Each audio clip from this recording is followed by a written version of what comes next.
Hey, welcome back to the. It's not the Four Color Fossils tonight. It's the Four Color Freakout because the Four Color Fossils is copywritten by Micah, Graphic Man, and he's under the weather for a few weeks, and so this is the summer replacement show. I'm Dr. Gratu Orloff, and we've got a few people here, and there's going to be some more people coming in. And let's see, let's get rid of this annoying. Let's see, and let me get back to the comments. And there are no comments. Oh, there's 10 people watching.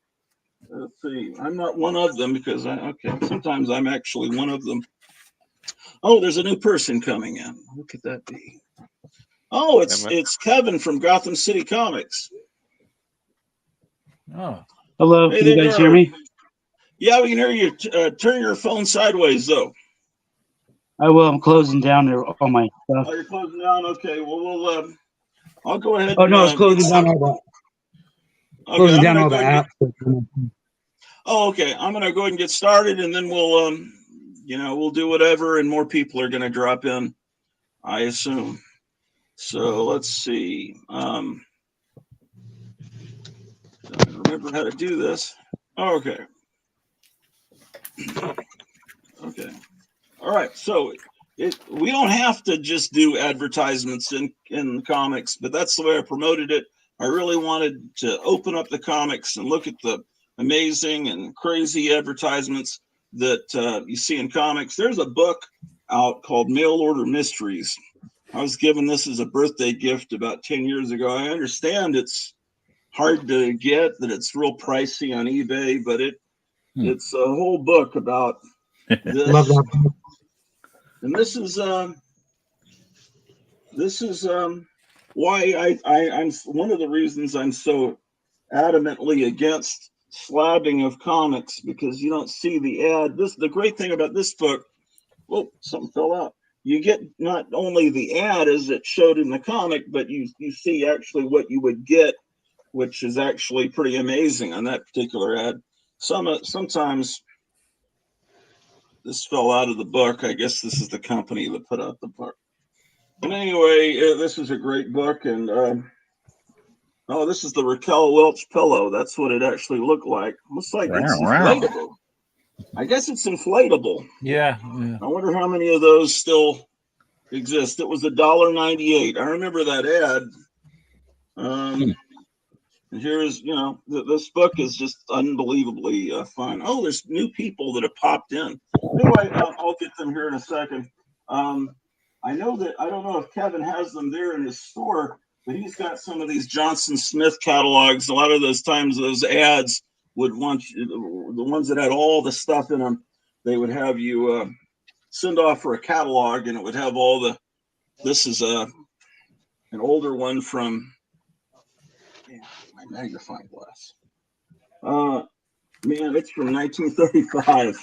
I got this in a military collectible store run by an old Marine drill sergeant, and he sold World War II memorabilia, and occasionally he had comic books or things that were, interesting. And so I'll show some of this a little bit later on. I'm just kind of introducing the premise of the show, and you don't have to if you don't have to show ads, or we can do whatever. But this is just kind of what I was thinking of doing. Here's this was one of the great ads. This was a cardboard. I made. This is a copy I made. This is not an ad. Common ad. At least it's not the one that I normally saw. Is that fiber? Anyway, let me get the. I'm sorry. What? I think that was fiber. Some of that stuff was actually fiberboard. Oh, it wasn't cardboard. Oh, okay. It could be. Unless they called it fiberboard and it turned out to be cardboard. You never seen that one. You always see the submarine, but you never see the jet. Yeah, and the tank. There was a tank too. Yeah, the tank. And then there was a different kind of tank that Whammo used to advertise on TV. It wasn't in comics. It was a weird thing. But we got Meyer and Eric there let's get them in, and then we can get people going, showing whatever they want to show. Okay, that should be Meyer added, and that should be Eric. Okay, so now we have 6 people. Okay. Yeah. All right. I think you kicked Eric out. I didn't get Eric yet. I kicked him out. What did I do? What There happened? he is. Okay, we've got 7 people. I've been kicked out of better places than this. All right. Well, let's see. What's the order that Micah usually goes in? Usually he asks who has to go to bed the earliest. I think Paulo or somebody like that normally goes, or Rod if Rod's around. Okay. Actually, if you I just stopped by because to say hello. I'm working on some stuff for a Chicago show and some stuff for our store. So I'm going to probably just, say hello and run. I'm about to price some Tales of Suspense, like First Mandarin type of stuff. So I'm kind of shut up, Jackson. Well, do you want to show a few books that you're pricing real quick? Yeah. Let me go grab them real quick, and then I will. All right. So we're going to do it backwards. The guy that usually goes last is going first. We're the Bizarro 4-color fossil show. Okay, let's see what's going on in the comments. Oh, Horror Mike's here. Horror Mike, you ought to pop in. You haven't been in a long time. How you doing, Mike? And let's see. Great shirt gratitude. I was just thinking about that classic paperback the other day. Yeah, these were sold at half-price books. Do they have those in Florida? I don't know if they I think they manufacture them themselves. Jackson Roykirk says, hello, folks. And he says, I'll kick Eric out if you want. Okay, so Eric, let's go to you then. All right. Okay, here's Tales of Suspense 50. Nice. Wow. That's an early one. What are you gonna? I'm sorry, I didn't mean to do that. What are you gonna price that at? I have no idea. I've just looked to see. I don't know exactly what the condition is yet. Are you going to be at the Fan Expo here in Chicago? I think the guy I work for and his family are going to do it. Okay, I'm going there with Leo from Time Travel Comics. Oh, really? Yeah. If you do, stop by the Comic Book World booth and introduce yourself. Okay, we'll do. They never remember anything, but they'll. Yeah. Here's 58. I'm having trouble. Whenever I try to make a comment go away, it makes Eric small.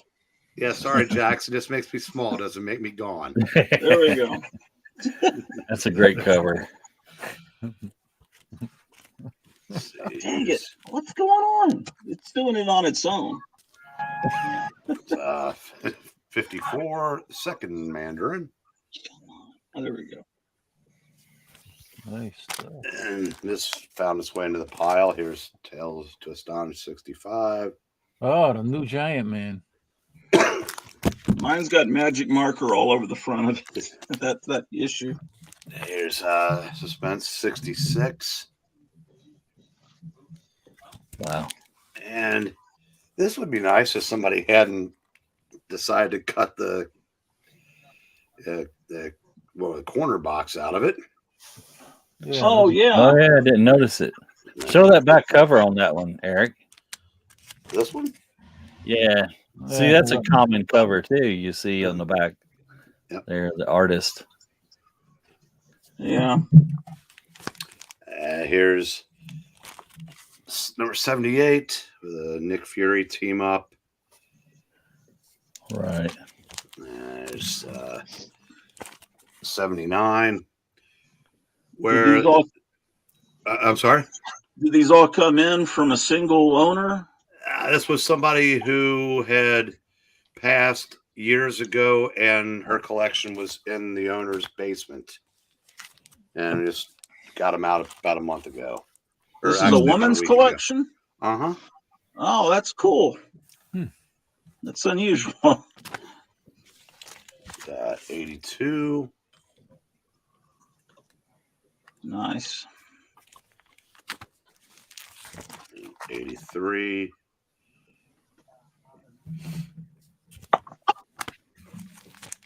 84.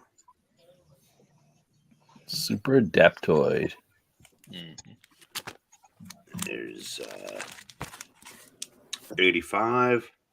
Have you already gone through a few of these, like as far as the page quality inside? I haven't, but I mean, I've done a decent amount of her stuff, and one of the things that was in there was this.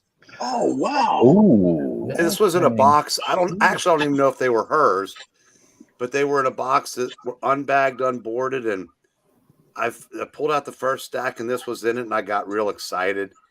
Then it kind of turned into a still What cool issue for is me, but it was mostly late 70s or late 60s, early 70s Dell and Gold Key stuff, not in the greatest of condition, which is still fun to look through. But when you see that, and there were like 4 issues of feature comics in there, I thought, man, this could be great. I have a feeling Jumbo's interested in that. What's the price on it?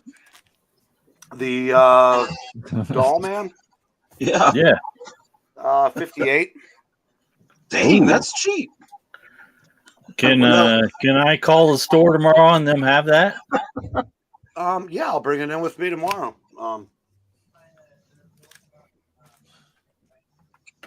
Yeah, that's considered done. All right, that's the first sale of the night.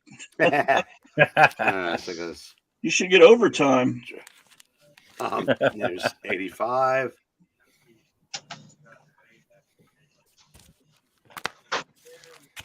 Here's 86.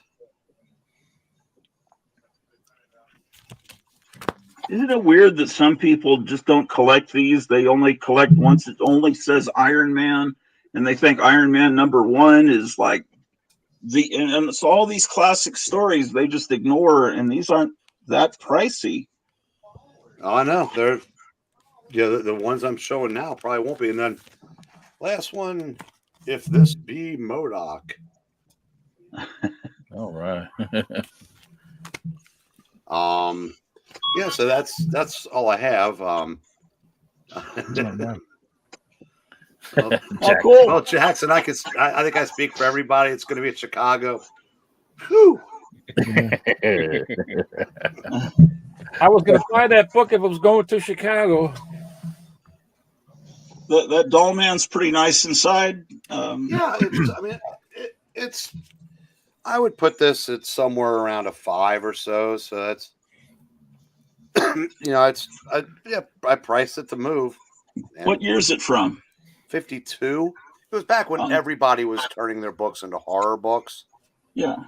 I mean, there's a good chance that I might have underpriced this a bit, but that's all right. Don't think about it too much. That's okay. That's all right. It was, I mean, hell, it was in a box in a basement, literally just decomposing for decades. So that's how I look at it.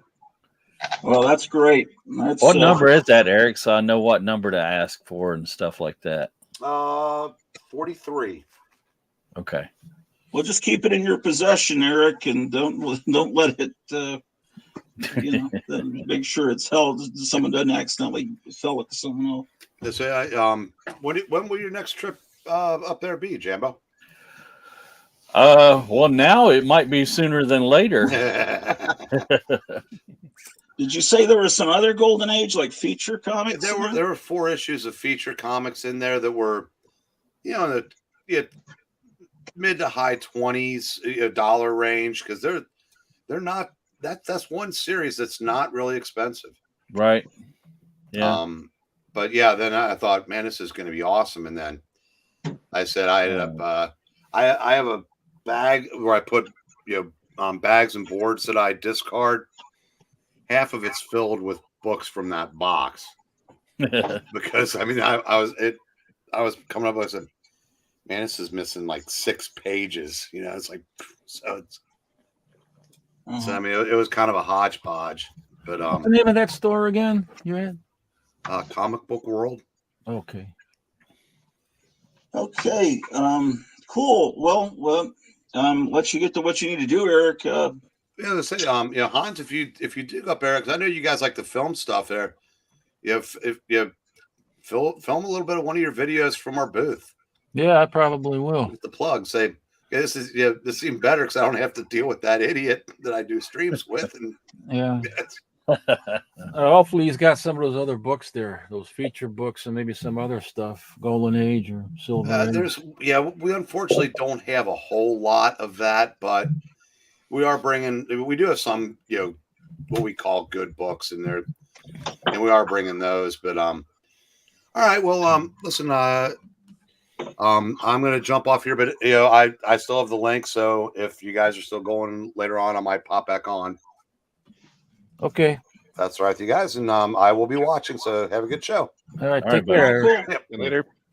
All right, I'll tell you what. Let's since this is Kevin's first appearance on 4-Color Fossils, let's go see what's going on in Gotham City Comics in Mesa, Arizona.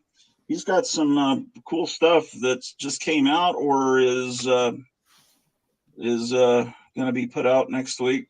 The comments are doing weird things tonight. They're like, but anyway, let's see what's going on. That's cool right there. Yeah. All right. Solo layout. There we go. Nice. Kevin, you're what are you, like 44 years old? Around there, yeah. Yeah, so you're old enough, I guess, to be a fossil, I guess. Yeah, these records, you can listen to them on YouTube. All of these old records that they used to advertise in comics, people have put up on YouTube, just so you know.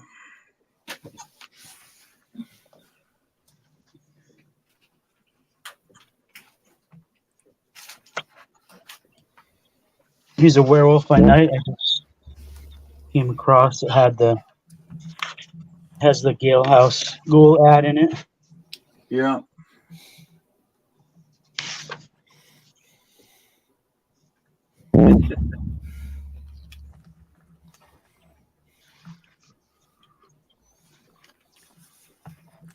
See, there's nothing about this comic book that makes me think that I would make it a black and white Universal style TV show. It's the colors are always bright and vibrant in Werewolf by Night.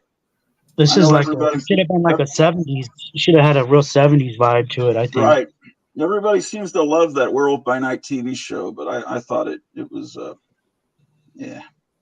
What I found odd is that Marvel decided to do black and white magazines for Dracula and for the zombie, but not for the werewolf. So I think they kind of lost a big chance there. Yeah, that's a good point. I think they were wanting to do the black and white magazines to compete with Warren. The zombie character could never be in a color comic. They were too nervous about that because the way the comics code had been written originally specifically mentioned living dead.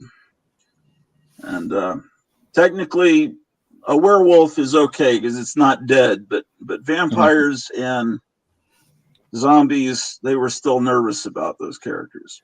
Well, they allowed Dracula because it was a literary character, right? And they allowed werewolves because they're part of European folklore. Yeah. It was the zombies that came from the concept of zombies came from Africa, and that made them nervous. Well, the literary character thing was part of the way the code it had been, and then when they loosened up the code, they allowed the vampires, but they still were nervous. So it was like Morbius, the living vampire, the living mummy, the living Colossus. They kept pointing out, no, they're alive. They're not undead. Don't mess with us. But you should clip that stamp out, Kevin. We need to have a show where save that.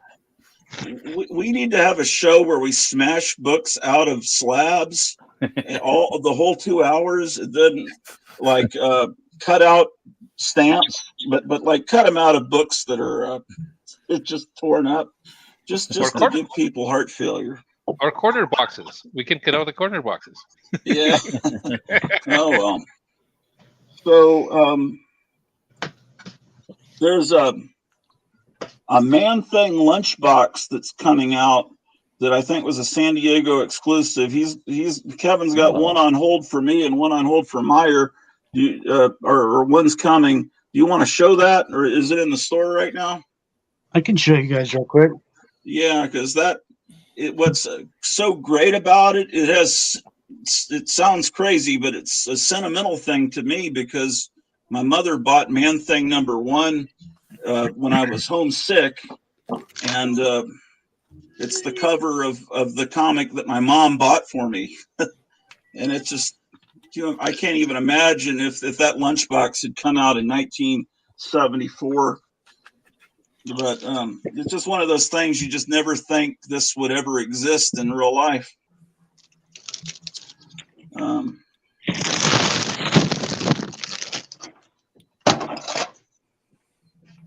Oh yeah, it's the Frank Bruner drawing. Yeah, that's cool. And hey, it's like Kevin, is that the full size lunchbox or is that the collector size? It's a full size. Is it? Oh wow. What is collector's slightly smaller? Yeah, I got some collector lunchboxes. They're smaller. Yeah, it's hard to tell. It's cool too because you get different panels on both sides. Yeah. The disappointing thing about modern lunchboxes is they give you the same image on both sides, but that top is cool. Yeah. And so you can get more of those if someone else wants one. Cool, you get an alligator on the bottom too. And someone's asking if that's a raised the Man-Thing is raised up. I think. Yeah, it's embossed. Yeah, embossed. Yeah, that's cool. Does it have a thermos? Yeah. Oh yeah.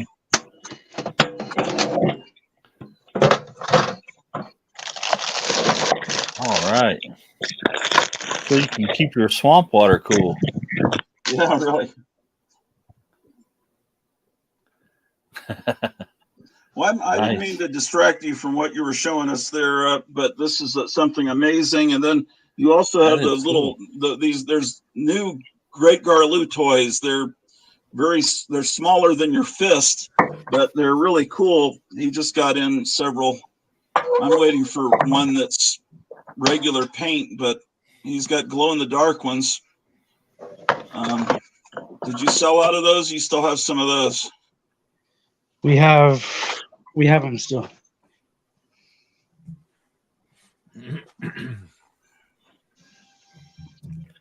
Oh. I mean, they're very small, but they're cool. Found one of these too. Back. Wow. Oh, that's the aquarium. Aquarium figure. Well, it's close to it. Yeah. I had one of those as a kid. They put it in the box to make it look like it. Yeah, these people are cool. They're putting this stuff out. Yeah, we got the Sokies too.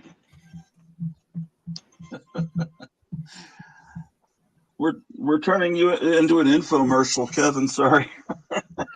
You're probably going to be getting a lot of calls tomorrow. Great stuff. It's like the Home Shopping Network. I think I still got some more of these too.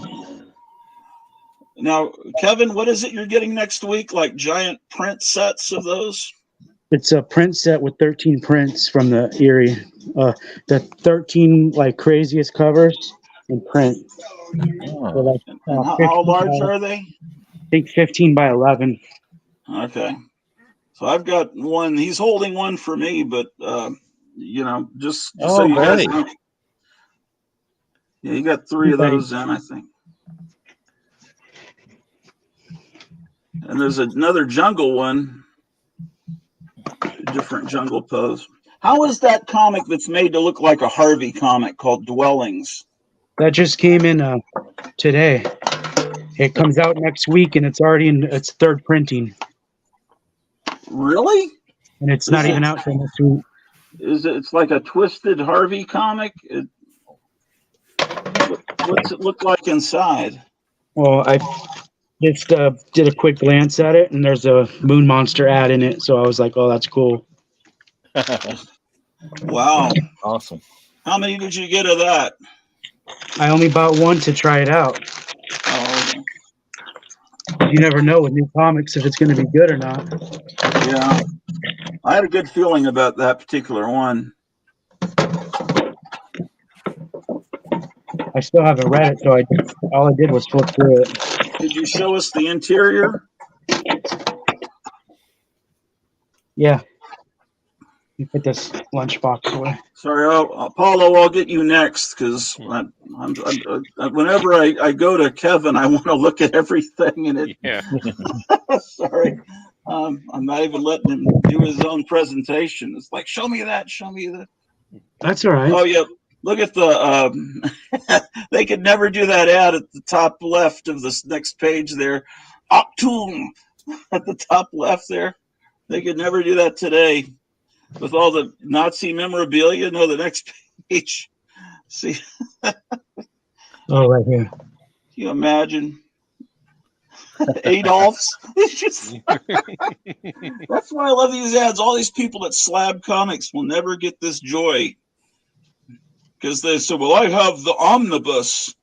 Do you know these people that collect that ad I always loved because it was like you're getting a little taste of underground comics in a in a above ground comic.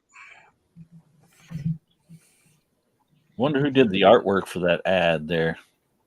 Yeah, I don't know. That's not Crumb, is it? No. It's No, he somebody wouldn't do that. imitating Crumb. Looks like I wonder more what like that says. looks So more sorry. like Ernie Bushmiller. Is it really? Yeah, almost. Yeah, the underground artists were always kind of making it look like some real artist they were, influenced by. Yeah, wow.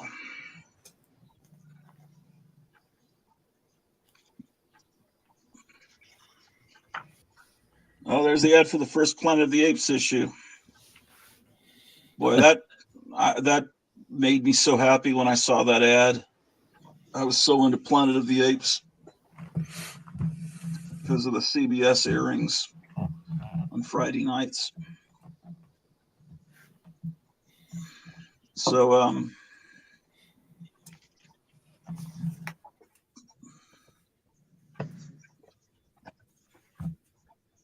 Shannon's in the chat. oh, is he? Yeah. Oh, yeah. Yeah, there he is. There he Hey, is. Shannon. You guys can go to someone else. I'll do the All new right, book. sounds good. I'll do the new book next. Okay, I'll head to Paulo.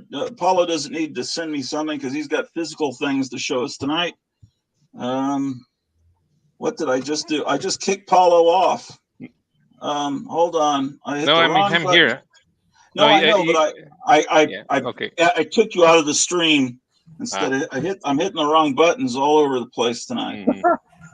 Okay, right. So I saved some yearbooks and media guides of auto racing championships from when I worked at Autosport. This is the 1993 guide to the British Touring Car Championship, and it's got stuff. It's got a lot of stuff, information inside. Actually, and they have cool ads too. Showing off that you win Sunday by Monday. That's what you learn from auto racing. And we got let's see if I. Oh yeah, this one they have the car specs. So here are the two types of BMWs. Here's a Mazda and a Nissan. Neat. Yeah. Then here's a Toyota and a Vauxhall. This was a new set of regulations that were being developed in England, and then they were copied all over Europe. And even the United States had their own championship for 2 years. Here's showing off all the cars with the drivers. And here they talk. The teams running the cars are introduced here. So with the liveries. Did you write for that magazine? No. This is before. I was still in high school when this came out. Oh, okay. What year is that magazine? So this one is from 1993. Oh, okay. Yeah, and here we have the driver headshots and biographical data. Yeah, most of these guys are long retired. What's the oldest magazine like that you have? I got a couple of them from the 1980s. I'll get to them.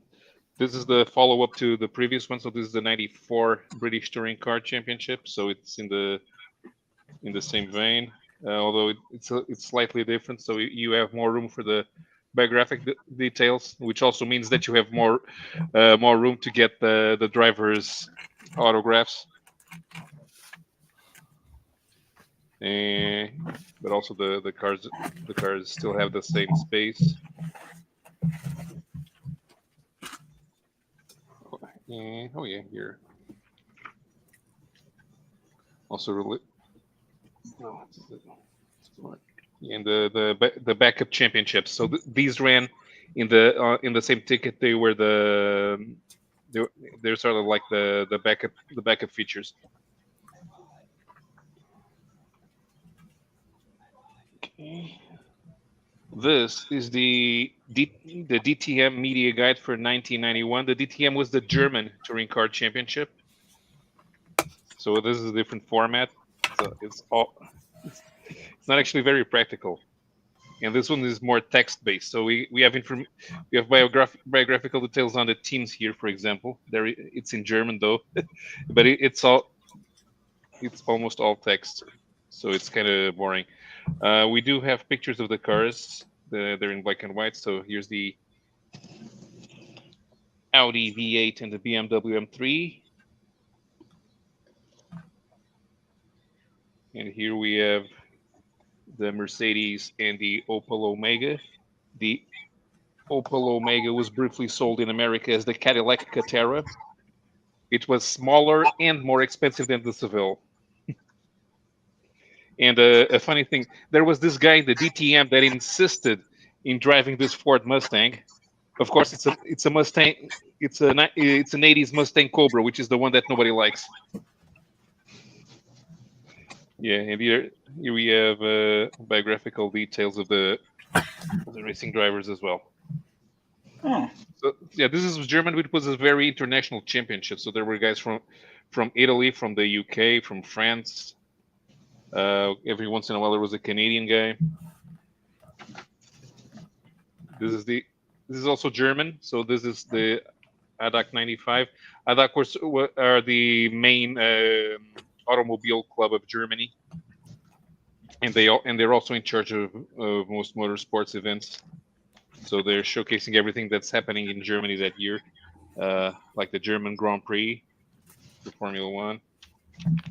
Can you read German? No. And this is the STW, which is the touring cars that they had in the British Championship. So they also started racing in Germany by this time. Let's see if I get some Formula 3 in here. No, but we have. These are like in the American Sports Car Club. The Sports Car Club of America has what they call solo events, which are like slaloms, and you can use cars that are heavily modified. So this is a Fiat 600D, but there's nothing stock about it. Oh. Yeah, these are showcasing hill climbs. You just race the car alone from the bottom to the top, and you can race anything: Formula car, prototype, touring car, also karting, and where you can do kart races in Germany. They have a lot of, and also bikes. They also have.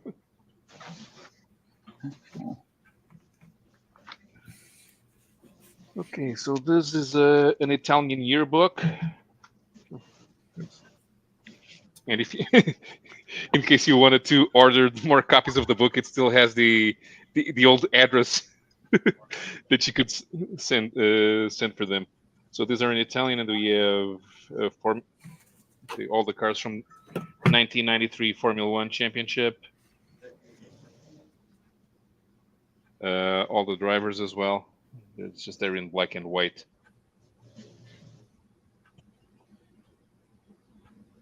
Oh, here it is. Although this one, Portuguese driver that made his debut in Formula One in 1993. He is the current record holder for wins in the Nürburgring 24 hours. Okay, so this is mostly Formula One. Yeah, we have the box cars complete. Box cars for IndyCar as well. This is Emo Fittipaldi driving the Penske. Or box cars, Formula 3000, Formula 3000, Formula 3, Le Mans. Here's the winning Peugeot. Le Mans in 1993 was in the dirt. And touring cars, yeah. So yeah, it's a lot. There's a lot of box scores because that's what Fabio Ravaioli was good at. I know Fabio. Because he also created the touring car yearbooks. So these are more international.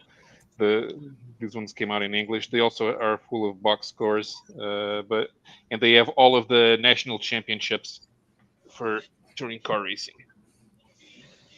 So I met Fabio when I became a journalist because he was the press officer for the World Championship. Cool. For the World Touring Car Championship. Is the Alfa Romeo. This Alfa Romeo kind of ruined everything on the long run because of its big wing. Then they homologated they did a special version,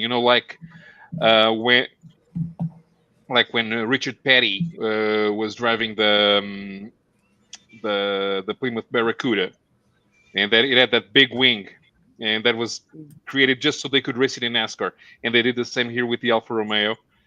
So because it had better aerodynamics, all the other manufacturers complained, and wings were allowed on all the cars the following year.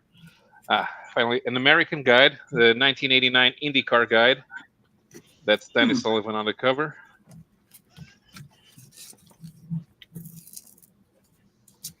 Yeah, also box scores for everything. In America, you guys pay attention to a different set of statistics than we do in Europe. Also get biographical details. So Mario Andretti, of course, was still racing in 1989. Here we pay attention to the Hearst Shifter girls. At least that's why I would read those magazines. Linda Vaughn. Yeah. Man, it is so great, your enthusiasm for this stuff. The Miller Penske. Yeah. Because I want us to, show whatever. We can look at records. We can look at cars. Okay. We don't just have to look at comics, model kits, whatever. As long as we're stuff we're excited about. What else you got? Okay, so these are the oldest ones that I have. These are the Portuguese Motorsports yearbooks. This is for 1982. This is the Ford Escort RS 1800 that was driven by Joaquim Santos.